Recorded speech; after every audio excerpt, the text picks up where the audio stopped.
Hi there, Donna Lazar here for Khan Academy Talent Search, and today I want to talk to you about Shakespearean verse. Now you might be wondering, Donna, why do we have to go full nerd today and talk about the structure of Shakespearean verse? And the reason for that is because looking at the structure of the verse can help to illuminate things about the character or the play or the sonnet that you're reading, almost as if Shakespeare hid little clues along each line of verse for us to find. So if you open a Shakespeare play, you're basically going to see two different types of writing. One is prose. That looks like ordinary writing. Yes, it goes all the way from the left side of the page to the right side of the page. There's no consistency to the number of syllables per line or any predictable rhythm to it. On the other side, you'll see verse. Now, verse has a very predictable structure, a repetitive pattern, and a very specific number of beats per line. Now, that's what's called the meter of the verse. The meter is the number of syllables per line and their pattern of being either stressed or unstressed. So Shakespeare's meter that he chose to write in is what's called iambic pentameter. And that means that there are 5 iambs per line. So what's an iamb? An iamb is a type of metrical foot, which is basically like the building blocks of a verse, the building blocks of the meter. So that's a certain number of syllables and a certain pattern of being stressed or unstressed. So an iamb, the one that Shakespeare uses mostly, is a 2-syllable foot, and the first one is unstressed and the second one is stressed. So it gives this pattern, ba-dum. So let's think of a 2-syllable word that follows this pattern. A word like, say, trapeze, yeah? It goes trapeze. The first syllable being unstressed, the second one being stressed. What's another one? Away, or career, or destroy. It kind of has that unstressed, stressed, right? So again, pentameter means that there are 5 of these iambs per line. So it would go da-dum, da-dum, da-dum, da-dum, da-dum. And then we would start a new line of text. Again, if you want to clap it out, da-dum, da-dum, da-dum, da-dum, da-dum. So there's a reason that Shakespeare chose this way of writing, and that's because it sounds pretty conversational. The pattern that we English speakers use when we talk sounds awfully lot like iambic pentameter. So if I was going to say something like, I think I'm going to go and get some eggs, it sounds totally natural. But if you can kind of hear it, there's that iambic pentameter almost running through it. I think I'm gonna go and get some eggs. It's that unstressed, stressed pattern. So if you were to think of a moment from Shakespeare, maybe when Juliet realizes Romeo is right off the balcony and just heard her professing her love to the stars, she says, "Thou knowest the mask of night is on my face, else would a maiden blush bepaint my cheek for that which thou hast heard me speak tonight," right? Oh gosh, you'd see me blushing if it wasn't so dark out here, right?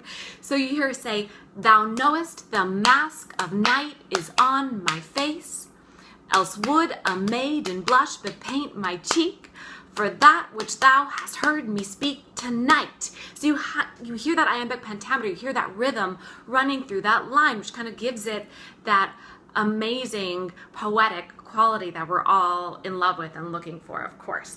So if Shakespeare varies the structure, it's usually for a really good reason. The temptation is to think it's just because, oh, we couldn't find a word that fit or we got lazy or something, it doesn't matter. Probably not with Shakespeare. This is the guy who's credited by some for contributing maybe up to 1,700 words to the English language, words like elbow or gossip or cold-blooded, something like that. So probably this is not the guy who just kind of jimmied something in and tried to make it work. So again, if we're varying the verse's structure at all, if we're varying the meter, it's usually because Shakespeare's trying to communicate something to us. So let's think about a different version of an iamb. If we flip an iamb on its head, we get what's called a trochee. Now a trochee is still 2 syllables in a foot, but the first one is stressed and the second one is unstressed. So we think about words that work this way, a word like market, or a word like fountain, or happy, or topsy-turvy. We can hear that of those two syllables. The first one we lean into and the second one we don't. Now, this has a way less conversational sound on the ear. So Shakespeare gives it to his magical characters if he's going to use it consistently through the course of a line. So the fairies in Midsummer Night's Dream have a bunch of trochees, one after the other. The witches in Macbeth also have this pattern. They have that very famous speech, double, double, toil and trouble, fire, burn, and cauldron bubble. You hear that da-dum, da-dum, da-dum, and it has a kind of almost chant-like, ethereal, creepy quality, which is perfect for the witches. Doesn't sound like how we normally talk, but perfect for this moment in time and moment in the play. So sometimes if it's just sprinkled in there a little bit, it can be used for effect. So say when Juliet's waiting for Romeo to come visit her at night and she's wishing the day would pass quicker, she imagines the sun is a chariot pulled by horses and she wishes that they would just gallop a little faster across the sky. So she says something like, gallop apace, you fiery-footed steeds. So if we hear that, the first one is stressed, second syllable unstressed, and then we go right back into iambic pentameter. We go, gallop apace, you fiery-footed steeds. Da-dum, da-dum, da-dum, da-dum, da-dum, right?